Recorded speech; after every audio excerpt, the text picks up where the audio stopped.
Hey, this will be a quick introduction of GoToMath.com.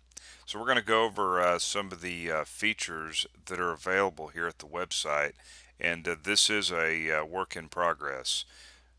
The algebra and the trigonometry, hopefully after the first of the year, we'll start working on them.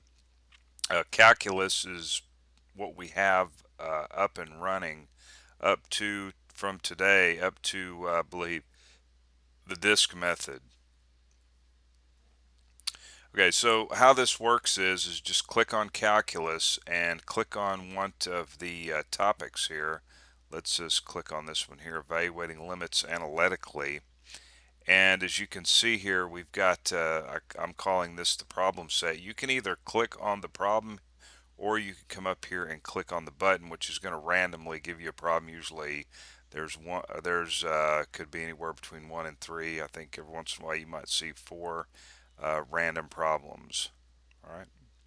You can click on the answer, get the answer.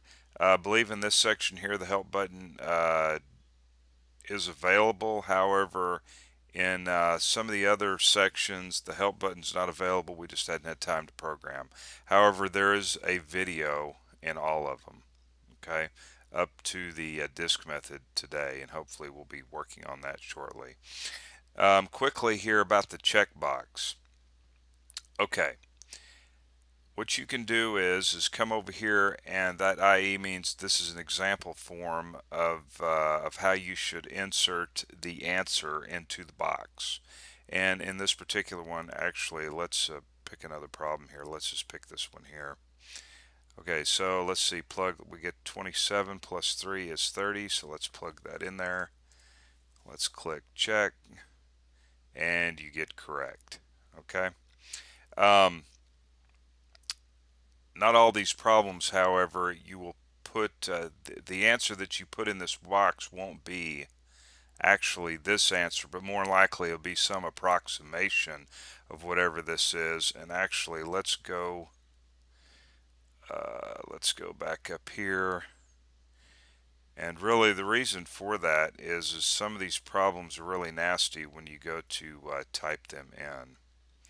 And so there's many different variations of the problem. For example, if you see the word check, read this carefully. This is how you need to answer the question, okay? So we're going to let y here be f of x and find f prime of 0.9. So that means that once you take the derivative, we're going to plug 0.9 in, round to 2 decimal places if needed, all right? This part of the instruction obviously is take the derivative and it'll come from here. Okay, so you'll put your answer in. This is for the check, this part here. So there's basically two answers going on here. This answer button obviously will always be the answer to the problem here, and you'll have the question or statement going to here. Now, uh, what else can I say about this? So every time you put the answer in, it says correct. We're keeping a stats on you, or you're keeping a stats on yourself, really. And you can click on my stats right here, and you will see a table come up, right? The problem number, the number of attempts that you attempted the problem, number of times you got it correct, and the average time. Now let's talk about the time here real quick. Let's go back. Let's click on this here. Find the derivative of y. Now you notice that it doesn't say check up here.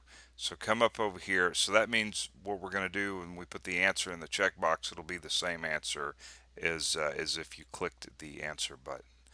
So for example, let's just do this. Y prime is equal to 0. Click. Now you see this up here, this says time. This is in minutes and seconds, so it took 24 seconds to do the problem, right? So time is pretty critical when we're studying calculus, especially if we have to study for a test, right? Because usually most tests are timed. And I've got a target time here. It says, yeah, you should probably do this problem within 8 seconds. All right, in other words, that's just about the amount of time that you needs to pretty much type that stuff in. we'll click over here. So as you can see here, one attempt, one correct, and da da da. Now, question is, where's this data being saved? Well, it's not being saved in a global variable. It's actually being saved in your web storage. So you can click up, come back tomorrow, and if you're using the same computer, your data should be saved in that computer. Where's the data saved? It's saved as a string in your web storage. And let me just click inspect element and show you what's going on here. If I can actually hold on just a second.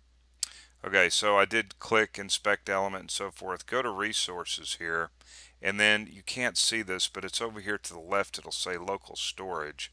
Click on that. Click on the website name. It says local storage over here to the left. Okay, so here's the name, the keyword, and then this is just a string of characters. And as you can see, here's the data here. Okay, so it's stored on your computer in your web storage. A lot of websites utilize web storage. This is not a cookie. This is different. This is web storage, okay? And it's totally safe. But it's a way to save your data. Now, let's say we wanted to clear this out and we wanted to reset all of our data. What you will need to do is go. Maybe I'll put the link here or something, but you need to go and reload gotomath.com. So let's just do that. We're going to reload the page. Okay, reload the page, and then what you'll do here is you'll type in that exact same key name. So you might have several friends or something coming over to your computer studying gotomath.com, and they want to put in a different key name, so it'll save their data as a different string with obviously a different name. But you want to reload the page and then type in the word clear. Okay, make sure that you have your, I say password, key name, whatever you want to call it. Let's see, I'm trying to highlight that. As you can see here, it's actually set under Mike1234, but you can actually change that. Reload the page. You have to reload. Type in the word clear. It's all lowercase, and then click check. Okay. Now let's go back. Let me bring up the web storage here again, and I'm going to hit refresh button down here. And as you can see, everything is set to zeros. Everything's set to zeros. Okay. Everything's set to zeros. Alright, so web storage, pretty cool. I'm sure I'll be adding a feature where you can upload the file actually to somewhere on your hard drive or to a thumb drive or whatever you want to do on that.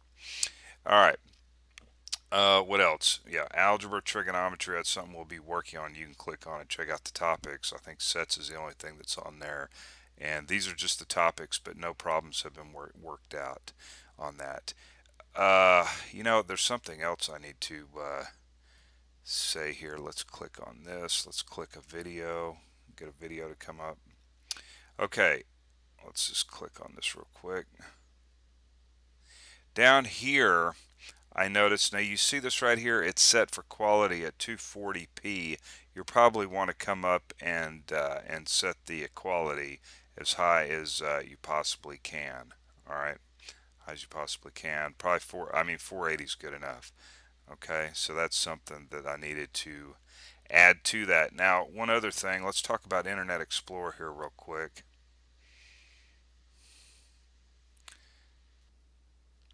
Okay, brought up Internet Explorer.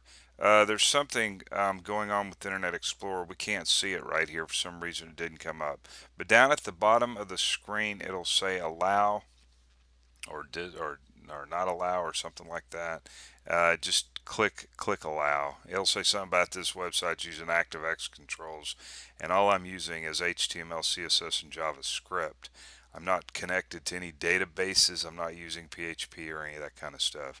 So I don't know what that's about. Just hit allow. Totally, everything's completely safe. You ain't got to worry about anything. Click out of there. All right, enough with that. This has been tested in Chrome and in Internet Explorer. I haven't tested it in anything else. I mean, it should run fine. I've tested it on the iPad, iPhone, Google, the Android operating system, and so forth. Everything works great. Okay, a couple things up here real quick. There's a form you can click. You can leave a message if you want. You can come over here to contact. If you got a math problem that you might want to see on the website, you can send it to me, or if you got a question about that. All right. Um, sponsor. You can, let's see, contact, I already did that. Oh, here's a cool feature I found, really cool whiteboard. It should look just like this. Okay, I wrote some stuff on here. You can get on here and write some, what is that? All right, get rid of that. I don't know what these things are, text boxes. Anyway, we can talk about a problem if you want. All right. Little update on what's going on here. And I think I've covered just about everything I can think of. Don't worry about that. Click that. I think I have. Okay, well, if you got any questions, send me a message and I'll talk to you later. Bye.